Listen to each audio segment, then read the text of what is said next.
Saudaraku, tim voli putri Jakarta Bin berhasil mengamankan set pertama atas Bandung BJB Tanda Mata pada lanjutan laga di putaran kedua PLN Mobile Pro Liga 2024 ini. Di mana tim yang dihuni oleh Megawati Hanyasri berhasil melaju mulus dan menutup set pertama dengan poin akhir 25-15 atas Bandung BJB Tanda Mata. Pada awal set pertama, Bandung BJB Tanda Mata berhasil mendulang 2 poin pembuka dan unggul di awal laga, di mana tim yang berstatus sebagai juara bertahan ini memimpin dengan kedudukan 3-1 atas Jakarta Bin. Sementara tim yang dihuni Megawati Hanyasri berupaya memperkecil ketertinggalan mereka. Lewat pertahanan yang kokoh, Jakarta Bin menyamakan kedudukan dengan poin 3-3. Selanjutnya, kedua tim saling berbalas poin dengan persaingan yang ketat dan sengit.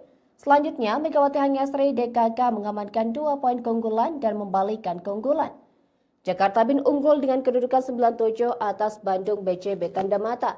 Dalam persaingan yang sengit tersebut, BJB Tanda Mata yang tak ingin lengah terus melancarkan serangan dan memberikan perlawanan tangguh. Secara perlahan, BJB Tanda Mata yang berada dalam posisi mengejar mendulang poin demi poin untuk memperketat selisih poin mereka. Namun Jakarta Bin yang tampil gemilang dengan variasi serangan terus menambah keunggulan menjadi 15-11 atas BJB Tanda Mata di pertengahan set pertama. Tren positif yang terus dipertahankan oleh Megawati Hanyasri DKK membuahkan poin beruntun untuk melebarkan dominasi mereka. Jarak keunggulan yang semakin jauh membawa Jakarta Bin memimpin jalannya pertandingan dengan nyaman. Sedangkan BJB Tanda Mata berada dalam tekanan nyata yang membuat mereka konsentrasi berkurang. Dengan banyaknya error dilakukan menurunkan kepercayaan diri juara bertahan dalam persaingan menghadapi Jakarta Bin.